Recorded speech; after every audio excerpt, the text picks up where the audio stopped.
as far as his own fans were concerned. He was venduto. He had sold out. And every time I'm in Italy, I get this from various people if I'm foolish enough to mention Puccini. And, I'd like to know, what is the point of keeping yourself pure for a bunch of middle-aged dentists? Mm-hmm. I think people evolve too, and people change. I mean, nobody's the same person that they were, hopefully. I mean, you hope that you evolve and you change, and therefore you try different things. Yeah, I mean, the furor of a Dylan was exactly the same thing. I mean, all the people who are making the furor are making their living doing this or that or the other thing. Right. Some of them have sold out, and some of them haven't sold out because it never occurred to them to do anything else. But Dylan had to stay pure for them. And they felt they lost something. When he went to bed with Columbia Records, etc., etc. Outrageous. Outrageous. These total creatures of the establishment yelling and screaming at musicians because they changed the music. Well, that's interesting because that's something I haven't even heard before. It's an earlier version of Electric at Newport. Like for some people, it happened in '62 when they signed to Columbia. Right.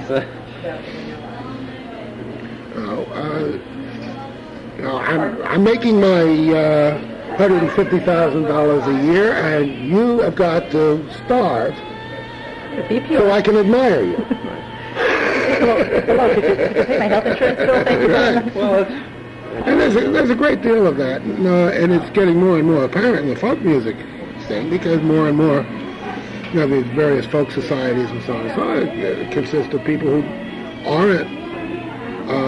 aren't pressured by the market at all and can afford purity.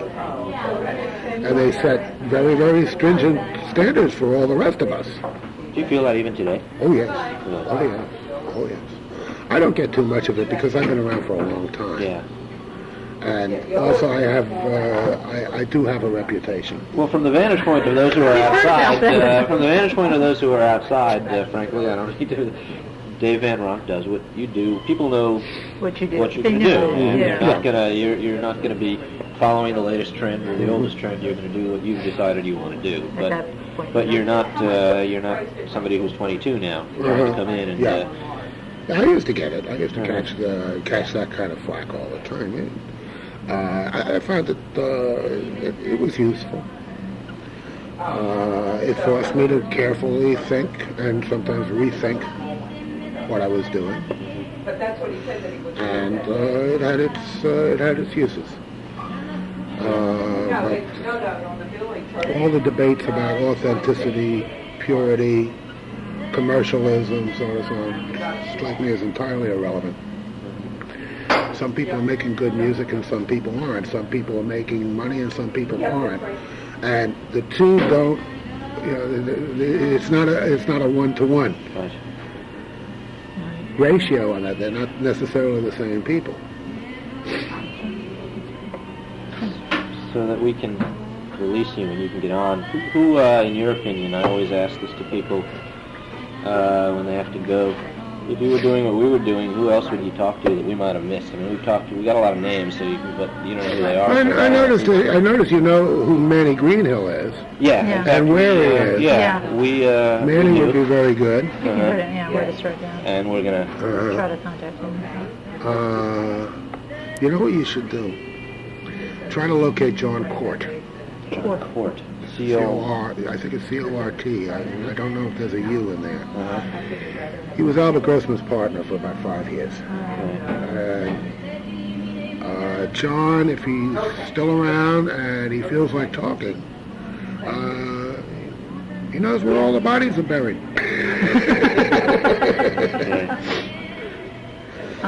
I don't know where to begin looking for John. We haven't encountered the name, and we've got a long list of names. Some with phone numbers. Grossman and Court for a while. Okay. Manny we do want to talk to when we get back to California. We've got a California list, and there's a lot of people actually in the Bay Area that A lot of people moved to San Francisco. They had that last winter too in New York and went west. Yes. So the other thing that we are always on the hunt for is Photographs, pictures, photos, archival pictures. film footage. Anything you We can't might- buy any of I'm it not- yet, but I'm- ultimately we'll. I'm practically useless for that because I've changed households twice since all that Alta Scheiss was going down. And my photographs and so on and so on disappeared with moving and whatnot. Well, my ex maintains that she doesn't have any of the old photographs, and I think she does, but I can't. Is she in the city and someone who'd be interesting to talk to? Yeah, she's up in Rockland County, Lake Lucille, and she's in the book. Is it Thal? Is it Thal, Thal? yeah, she's in the book. Lake Lucille. Yeah, it's right near Nyack. Okay. She might. She's busy as a one-on paper hanger with the hive. So if if she fobs you off and says she's busy, believe her, she is. Okay. Okay. Anybody else? I don't know. Lots of people. I mean, We're looking for just I can give you a list as long as you're on. Right, But, just- you've already got one of those. Well, we do, and you know what we're finding. No, I think about, John Court was a. people like might have that we been a good- haven't. You know what we're Yeah. finding about our list, and obviously these are the people who occurred to us initially when we knew nothing except the music we liked, and then we got. I was always a music reader, so therefore I read about Albert Rosenman and Harold Leventhal, but the people that. The first echelon of names that we knew are people who, unfortunately, are interviewed to death, as I know you are, and in many of them there's some reluctance. But those are, well, I don't know. There's been any reluctance. Actually, nobody's been reluctant. But I'm getting reluctant. Are you? It's getting. Is it getting to you? Yeah, it's getting. Appreciate It's getting to a point. This is probably going to be one of my last, Really, it's too at much. least for a while.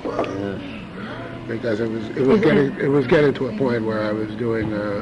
See, I have to do interviews in just in the course of. For your business, it's part of the business. Yeah. Press Radio stuff shows, and press. things like that. And then now, every golliard, wandering scholar, coming through town, seems to have my phone number, and I haven't said no to more than one or two so far, but it's just getting to a point where I don't want to do it anymore. We can. I mean, we I can understand. Maybe in a year or two. we were. Maybe in a year or two. Hopefully, in a year or two, we'll come back with a film camera and then just sit down because we'd like to get the film made. It would be, not to say it'd be good for everybody if the film got made. Well, if you're Gotta still around, if I'm still around, I should say, the neighborhood here when you get back, I'd be only too happy to show you the location of this, that, and the other thing. I would like that. Walk around down go into the Scrap Club on McDougal Street, which is what happened to the old gas light. Oh, Okay, that's that's one- that 116. That's Yeah. down. Yeah. Yeah. I had a wonderful time when I was walking down the street one time. This is about 15 years ago, and they were opening up a Greek or Middle Eastern restaurant. And so I wanted to just go down and have a look at the room. It was a gas light.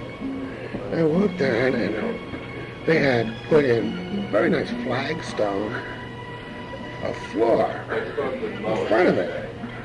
And so I sat down at the bar, and I got talking with the bartender, who was one of the owners. I said, "Yeah, you did the floor. It was really nice." I said, "Did you find the silver dollars?" I said, "What?" I said, "Well, the guy who had this place when he opened it up in around '57, he redid the thing, and he was really superstitious. And so what he did was he laid down I don't know how many silver dollars, and into the concrete when he redid the floor. I said, no, we didn't find any silver dollars. 2 days later, I'm walking down the street. The place is closed. Well, now you're on tape now. Where are you lying? There were pennies. You have to understand, the man was not thinking... He comes up with 400 pennies. This is what we call inflation. He was not thinking dollar for dollar. He was thinking, what are those goddamn suckers worth? Silver, maybe? You know, you had a few real ones. Yeah. Oh, that's great.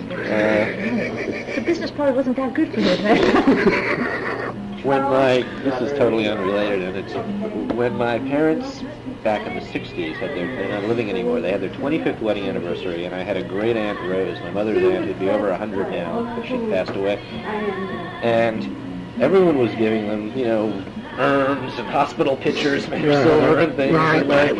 My great aunt Rose, who couldn't get around much, she lived in the projects in Williamsburg, and she brought them wrapped in a box that probably a pen set came in. She brought them 15 silver dollars with dates from the 19th century and what have you. And then I was 9 years old or something, and I was out of my mind over how cool this present was. And I've still got it in our dresser drawer. Probably the wrong place for it. I don't want to do anything with it except keep it. But oh, it's wonderful. It's a wonderful little thing. I have no idea what silver dollars. I was working a club in Newport, and after the gig, I was sitting at the bar with the owner and a couple of people. And a customer goes staggering out, and stops by the bar, staggers over to me, reaches into his pocket, slaps an 1876 silver dollar on the bar in front of him, says, "Here, kid, get yourself some voice lessons," and staggered out. I still have it. Was there an old woman in Sicilian dress? It might have been that. I do have to go. All right. Great. Dave, let me turn this off.